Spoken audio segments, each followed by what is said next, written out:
Let's start with a fun fact. The battery for this flash costs more than the entire of this flash, because this is the cheapest studio flash I own from Flashpoint. It is the Blaze 300, and this is the opposite end of the scale. The most expensive one I own, which is the Flashpoint Explore 600 Pro. You'll find gear links in the video description, but there's got to be more to it than just cost. I guess there's power. This is a 300 watt second and this is a 600 watt second flash, but don't let that fool you, because I can fix that and equalize them by saying ISO 100 and ISO 200. That's that. Yeah, there's got to be more to it than that, and the only way to find out is to put them head to head, which is exactly what we're going to do. So I've got a series of challenges for these flashes. Let's get a light set. We'll start with this one. Let's get a model in and let's get shooting. It's heavier than I remember, but this is something that all lights really should be able to do, including our budget light. What we need is an awesome Chloe. So Chloe, do you want to come on in? Chloe's going to be the model for this session, and I'm going to start by just putting Chloe in front of the softbox. Okay, Chloe, just take a little step backwards for me. Okay, and what I'm interested in is, will the light... Wow, there is way too much power in this. I was going to say, will the flash fill the softbox? And the answer is, yes, it will. I don't need to be at half power. Let's try 1/8 power, see where we're at. And that's probably about right, just judging on this. And I'm doing this by eye rather than anything clever. And I could do this all day. This is easy. Beautiful. Yeah, I mean, that's easy enough. Let's see if our budget flash can keep up. Immediately, this feels nicer. It's just so much lighter than my Pro Flash. I guess because it doesn't have a battery, that just helps with the weight situation. But what I am gonna need that I didn't have to do with the Explore 600 is run a cable. I guess there is a downside to not having a battery. You still need power. So let's run the cable in. Okay, same umbrella, stroke giant softbox. That's going to go in. It must have an umbrella hole. It does have an umbrella hole. Of course it has an umbrella hole. All flashes like this have an umbrella hole. What it doesn't have is a little tightening up bit. I can't tighten it up. I can't lock it off. Ooh. Okay, Chloe, if you want to come back in, we'll do what we did before. So if you want to pop your head to the side, I'll put it to half power because, well, we tried the other one at half power, so that kind of makes sense.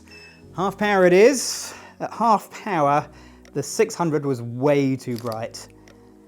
Now remember, I get a stop less on this. I'm still at the same settings. I haven't changed anything. And I reckon that's still just a little bit bright. Maybe a quarter power? Does that look the same? Oh, one of the downsides of a cheap flash is you lose some of the features you take for granted, completely take for granted, including the fact that when you change the power down on the Blaze 300, it doesn't get rid of the power it already has stored in. You have to do something called a power dump. No sniggering. It doesn't matter when you go up. You can go up as much as you like. It's only when you come down in power, you have to get rid of the power and then it will charge it to what you actually want. Otherwise, you end up with two identical pictures, which is what we had. Okay, so we should be all right. Quarter power, I reckon we're there. Let's take a few photos like this.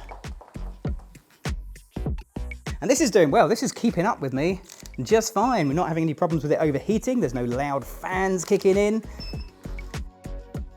So the more Chloe goes into the fabric, the more the light will wrap around her face a little bit. Honestly, at this point, I wouldn't be able to tell you which flash I'm using. So that's got to be a win for the cheap flash.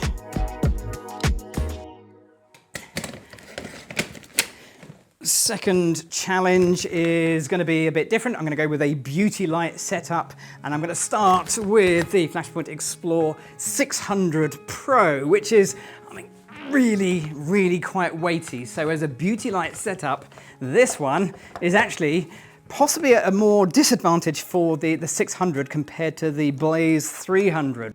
So Chloe's going to go and sit the other side of this setup, and I'm going to put this light roughly in the center. It probably wants to come back actually. Oh, this is This is where the weight really does get you, because not only am I lifting up the weight of the Explore 600, I'm lifting the weight of the sandbag just to get it in the right place. Okay. Right, Chloe, I'm going to pop this near your chin. It's just got a nice sound to it. It sounds professional. I don't know, can you have professional sounding lights? F5.6, so I'm at 1/16th power. If I want F8, I should be at 1/8 power. Let's see if this is consistent and accurate. Chloe, I'm going to pop this near your chin. It's spot on. It's exactly right. I asked for one more stop. It gave me one more stop. I guess that's why it's a pro light. Beautiful. Gorgeous. There's a little bit of symmetry going on, which I kind of like here, which is, yeah, I can't really move too much. I'm almost on a tripod for this. I like that. Okay, so I think what we should do now is try the budget Blaze 300. Oh, hear that? Yeah, that's where your money went, or didn't go. That is a lovely clicky sound, which is good because it means it doesn't drop very easily. But if you want to position this to a very small amount, ooh, yeah, just use this bit instead. Now, have I given myself enough cable? Probably not. Nope, nope, I completely didn't do that very well at all. Here we go. Is that it? Doesn't sound as professional. Sorry, but it does the job. That is F8 exactly at 1/4 power. Chloe, you're right underneath there. Okay, let's take a few photos. Here we go.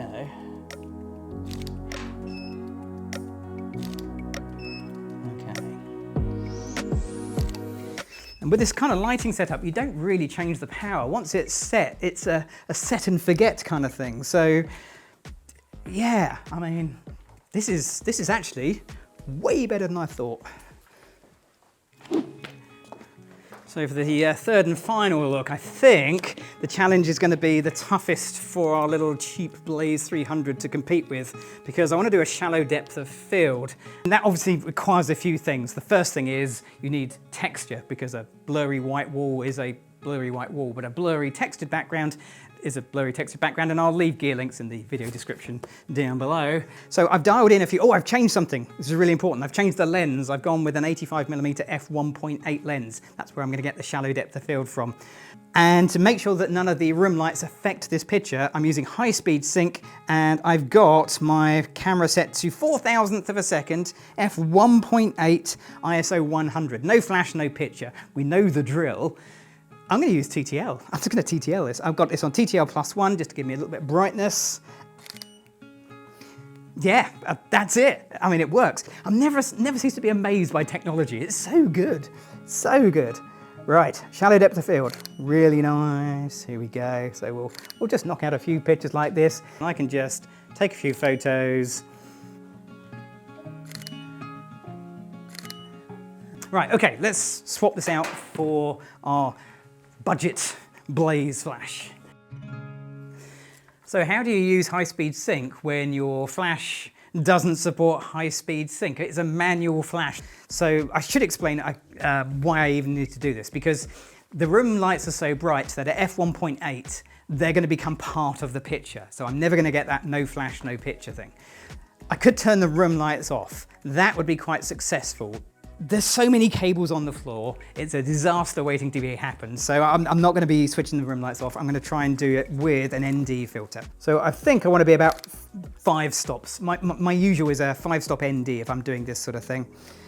That does mean I need to punch out more light out of this. Now, one of the advantages of this is it does go quite bright. One of the disadvantages is it actually doesn't go that dim. Doesn't really matter in here today, but that's a thing to note. It only goes down to 1/32nd power. I reckon I'm going to be at 1/2 power. Okay, let's take a few photos like this. All I've got to do is just hold everything in place. Chloe, are you ready? Okay. Out of interest, if I forget to use the ND filter, it looks like this.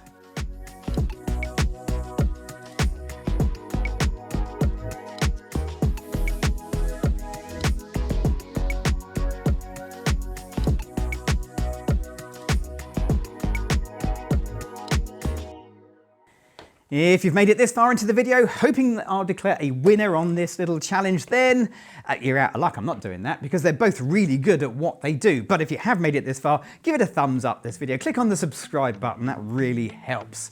The trouble is, can you tell these apart? Can you work out which of these is taken on the budget flash and which set is taken on the more expensive Pro flash? If you know, or you think you know, put it in the comments down below and I'll let you know right at the end. Which would I have? Well, for my money, it's definitely going to be the Pro more expensive flash because high-speed sync, TTL, no cables, it goes down to 256 power, it comes in a proper travel case, it's a no-brainer. This flash, however, I'd also buy because it's a brilliant second flash. We'll back up this one really nicely and they work together absolutely perfectly. So there you go. Buy them both. I'm Gavin Hoey. Thanks for watching. A, B.